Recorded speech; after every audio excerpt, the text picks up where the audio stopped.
स्वागत आहे आपले भाजी फटाका रेसिपी वनिता या चॅनलमध्ये आणि एका नवीन व्हिडिओमध्ये आपण आज पाहणार आहे अगदी चमचमीत टेस्टी झटपट होणारी भाजी। जिथं तुम्ही एक चपाती खात असाल ना तर तिथं 2 चपात्या आरामशीर खाणारी ही भाजी पाहिल्यानंतर आणि किंवा भाकरी जर अर्धी खात असाल तर एक भाकरी खात असाल तर अर्धी भाकरी जास्त खाणारच आहे। पण त्याआधी ना आपण काय करायचं आहे, आता सुरुवातीला ज्यांनी चॅनलला सबस्क्राईब केलं नाही आहे त्यांनी चॅनलला सबस्क्राईब करा, लाईक करा, शेअर करा आणि कमेंट पण करा। तर त्यानंतर कढईमध्ये ना 2 चमचे तेल घालायचं आहे। तेल घातल्यानंतर ना जिरे मोहरी घालायची आहे। जिरे मोहरी तडतडली का लगेच आपल्याला कढीपत्ता घालायचा आहे। मस्त असा ताजा कढीपत्ता आहे हा आणि ही भाजी एवढी म्हणजे टेस्टी होणार आहे ना, तर छान पण लागते आणि आवडते पण। तुम्ही ही मुलांच्या टिफिनला पण देऊ शकता किंवा लंचमध्ये पण खाऊ शकता। एक पातळ भाजी, एक सुकी भाजी। त्यानंतर घालायचं आहे धना पावडर, इथं 2 चमचे मी धना पावडर घातलेला आहे। कांदा लसूण मसाला 2 चमचे घालायचा आहे। लाल तिखट घालायचं आहे 1 चमचा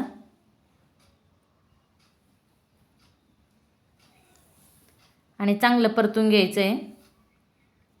हळद घालायची आहे। गॅस इथं कमी ठेवायचा आहे किंवा जर मसाले म्हणजे कढई जर खूप जास्त तापली असेल ना तर गॅस बंद केला तरी पण चालतो।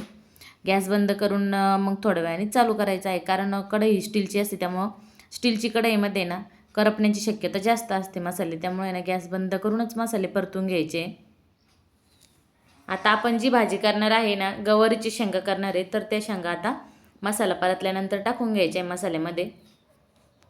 तर आजची भाजी आहे गवारीच्या शेंगांची सुकी भाजी आहे। जी भाजी म्हणजे खूप छान टेस्टी लागते गवारीच्या शेंगाची सुकी भाजी। पातळ भाजी पण केली जाते, रस्सा भाजी, पण टिफिनला देण्यासाठी ही भाजी करणार आहे। आता गॅस चालू करून आहे ना परतून घ्यायची चांगली। त्यानंतर शेंगदाण्याचं कूट पण लागणार आहे। इथं अर्धा वाटी शेंगदाण्याचं कूट लागणार आहे। भाजलेले शेंगदाणे त्याचं कूट तयार करायचं आहे आणि अर्धा वाटी इतकं कूट घालायचं आहे। मीठ टाकायचं आहे आता।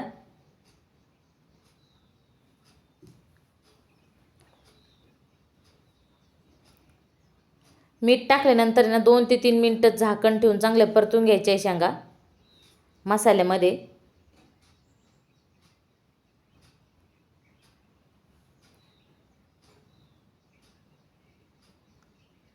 चपाती सोबत किंवा भाकरी सोबत ही सुकी भाजी छान लागते गवारीच्या शेंगाची।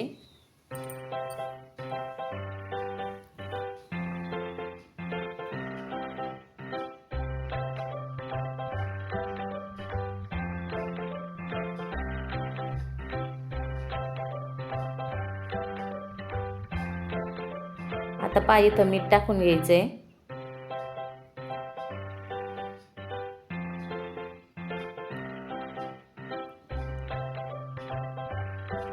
आणि आता लगेच शेंगदाण्याचा कूट टाकायचा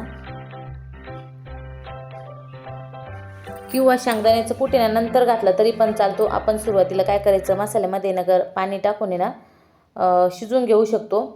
नंतर थोडंसं शेंगा शिजत आल्या का तेव्हा कूट घातलं तरी पण चालतं। पण काय होतं ना थोडीशी टेस्ट बदलते, तर टेस्ट बदलू नये यासाठी ना आपण शेंगदाण्याचं कूटच टाकायचा आणि परतून घ्यायचं, नंतर पाणी घालायचं आहे।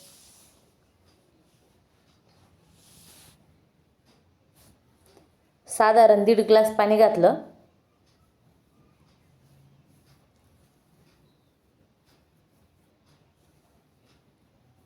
झाकण ठेवणे ना 5 ते 10 मिनिटं शिजू द्यायचे, कारण आता जर शेंगा निबर असल्या ना तुमच्या तर थोडं जास्त वेळ लागणार आहे शिजायला, आणि जर कवळे शेंगा असेल ना तर कमी वेळ लागतो।